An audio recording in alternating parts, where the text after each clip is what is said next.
Ya, buat teman-teman semua tonton konten saya sampai kelar ya, biar nggak salah paham. Buat kadrun-kadrun, sama juga, sampai kelar juga, biar tambah puyeng. Detak! Saya ketawa ini.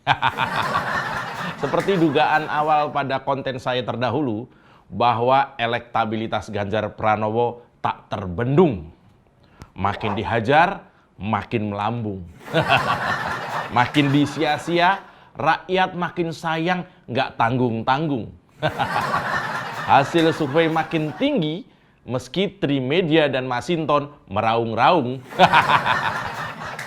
Ya, lembaga survei Carta Politika Indonesia merilis hasil survei nasional terkait dengan Capres 2024 dengan elektabilitas tertinggi pasca Rakernas Projo. Nah, dalam survei itu, elektabilitas Gubernur Jawa Tengah Ganjar Pranowo semakin melesat naik dan unggul jauh dari kandidat lain. Dalam simulasi 3 nama, Ganjar meraih elektabilitas tertinggi dengan 36,5%. 36,5%. Padahal pemilu masih 2 tahun lagi. Dan rasanya angka 51% satu putaran bukan halu ya. Lalu diikuti Prabowo Subianto dengan 26,7% dan juga Anies Baswedan sebesar 24,9%. Sedangkan yang tidak menjawab karena mungkin sedang sibuk ngobrol dan tidak tahu karena lagi diajak ngobrol sama yang lagi sibuk sebesar 11,9%. Sudah semakin tipis. Yang nggak jawab sudah semakin sedikit. Yang nggak tahu sudah semakin sedikit. Artinya masyarakat sudah semakin aware, semakin peduli. Nah, dalam survei ini ada temuan yaitu naiknya elektabilitas Ganjar ada efek pasca Rakernas relawan Projo. Dalam Rakernas itu diketahui Presiden Joko Widodo hadir dan seakan-akan memberi sinyal dukungan kepada Pak Ganjar Pranowo. Waduh, bayangkan, baru seakan-akan saja bisa melesatkan suara Ganjar melewati angka psikologis 36,5%. Kebayang kalau restu itu tumpah ruah ke Ganjar dari Bu Mega, dari Pak Jokowi, dari Puan Maharani. Ditambah restu dan dukungan dari Bambang Pacul, Trimedia, Masinton. Yang ngaruh yang itu ya. PDI Perjuangan akan auto hat-trick, menang 3 kali berturut-turut. Itu kalau mau. Nah, sementara itu, Ganjar juga menjadi yang teratas dalam simulasi 10 nama. Kalau tadi 3 nama, dia tertinggi 36,5%. Sekarang diperlebar 10 nama, Ganjar masih yang tertinggi. Elektabilitas Ganjar mendapatkan 31,2%. Kemudian Prabowo sebesar 23%, Anies 20%, Ridwan Kamil ada sekitar 4,5%-an, dan Sandiaga Uno sebesar 3,6%. Tuh, 10 orang kandidat saja, Ganjar masih yang paling perkasa, 30% lebih. Saya pikir ini sudah sebuah tanda yang tidak bisa disepelekan lagi ya. Sementara masih menurut Carta Politika, elektabilitas anak kesayangan Pepo atau Agus Harimurti sebesar 3,3%. Gubernur Khofifah, Gubernur Jawa Timur, yang kemarin sidak Warung Padang, itu baru dapat kurang dari 3%. Erick Thohir, yang sudah kemana-mana, yang sudah ngapa-ngapain aja, itu baru 2%. Sementara Puan Maharani, dengan segala kerja kerasnya sudah bisa naik menjadi 1,8%. Dan Ketua Umum Golkar Erlangga Hartarto masih kisaran 1,2%. Masih jauh ya. Sedangkan yang tidak menjawab karena lagi sibuk kursus menjahit mungkin ya, atau tidak tahu kalau ada survei, itu masih sebesar 6,1%. Saya pikir ya, survei terdahulu ketika masih banyak masyarakat yang belum tahu atau belum mau memutuskan, saat ini sudah mulai memutuskan. Sudah mulai ada perhatian masyarakat. Masifnya pemberitaan dan juga ada atensi banyak dari politisi, serta militansi relawan yang konon mencapai rekor 120 organisasi relawan Ganjar Pranowo seluruh Indonesia, bahkan lebih, adalah yang kuat diperkirakan mempengaruhi keputusan responden. Nah, pada beberapa tokoh yang diuji sebagai bakal calon presiden, Ganjar Pranowo menjadi nama yang paling tinggi mendapatkan elektabilitas dari publik.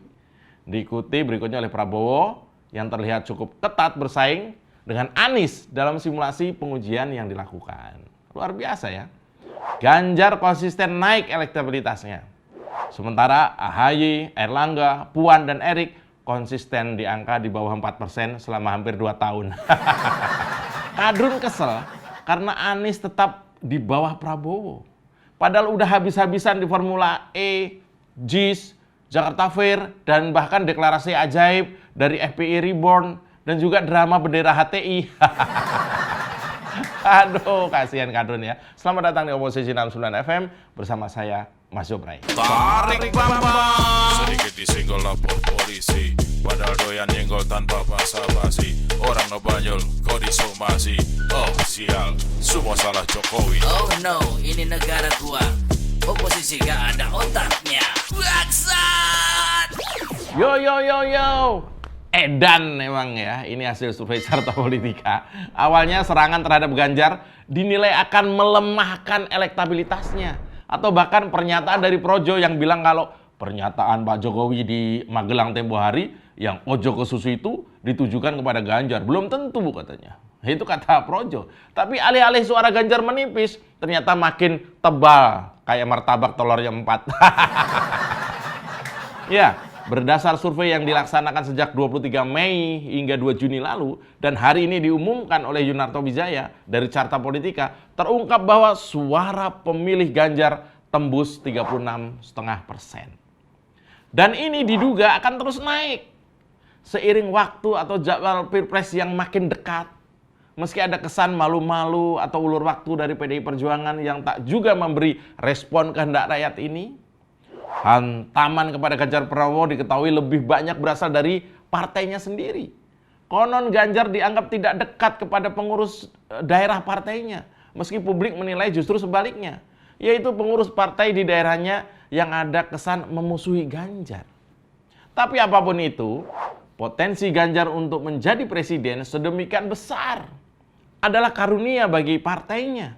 Karena tentu hanya gerbong yang menang yang mampu membawa dan menarik sebanyak mungkin penumpang ke Senayan. Seperti pada 2 pemilu terakhir, di mana jagoan PDI Perjuangan yaitu Pak Jokowi mampu menempatkan Partai Banteng menjadi juara umum dan 2 kali berturut-turut. Luar biasa ya. Apakah Ganjar akan mendapat mandat meneruskan Pak Jokowi dari PDI Perjuangan? Tentu sepenuhnya itu keputusan partai.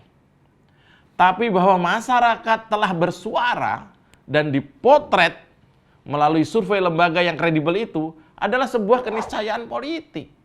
Realitanya begitu. 2 koalisi partai telah terbentuk dan dua-duanya punya potensi menjadi pengusung pasangan kandidat. Apakah hasil survei terkini yang barusan saya sampaikan tadi akan membuat Ganjar menjadi gadis ayu siap dipinang bagi koalisi manapun? Atau Ganjar akan menjadi jagoan PDI Perjuangan sendiri?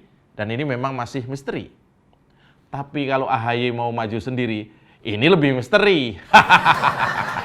Tarik ke Bambang. Mau kemana kawan, tanpa arah tujuan, cari masalah rawan, urus saja masa depan. Halo kawan, jangan ikut santai ya, hari Senin yang Mau santai. kemana kawan, tanpa arah tujuan. Nah, apa pengaruhnya hasil survei ini terhadap 2 kandidat lainnya yang paling atas selain Ganjar? Prabowo, saya yakin sekarang Prabowo nggak akan santai-santai lagi. Lama-lama gregetan juga itu jenderal. 3 kali ikut Pilpres dan belum beruntung adalah pengalaman manis tapi ada pahit-pahitnya. Sekarang ada peluang menganga Pak Prabowo. Tapi sayang ya, sayang banget kalau sampai harus digandengin sama Puan. Keras ya. Saya yakin Prabowo akan lebih ngotot. Dan strategi kampanye natural yang dilakukan oleh militannya Ganjar Pranowo, saya yakin akan di-copy paste. Yeah. Lalu apa kira-kira yang akan dilakukan oleh Anies? Kalau tadi Prabowo, sekarang Anies. Anies saya yakin akan bakar-bakar duit, meski bukan duitnya sendiri. Seperti menggratiskan pajak bumi bangunan bagi warga DKI. Waduh, kesannya memang ini keren sekali kebijakan ini ya. Tapi konon kebijakan ini adalah gagasannya Ahok, bahkan sudah berjalan. Ketika sedang berjalan, lalu Anies berkuasa, dihentikan oleh Anies di awal pemerintahannya. Sekarang, menjelang lengser dan kampanye, aturan diperlukan lagi. Mak dirabit nggak tuh? Suka-suka lo, Denis. Demikian Oposisi 69 FM. Jangan pernah lelah menjadi Indonesia. Salam beletak. Tarik ke Bambang. Sedikit disenggol lapor polisi, padahal doyan nyenggol tanpa basa-basi. Orang ngebanyol, kok disomasi. Oh sial, semua salah Jokowi. Oh no, ini negara gua. Oposisi gak ada otaknya. Baksa!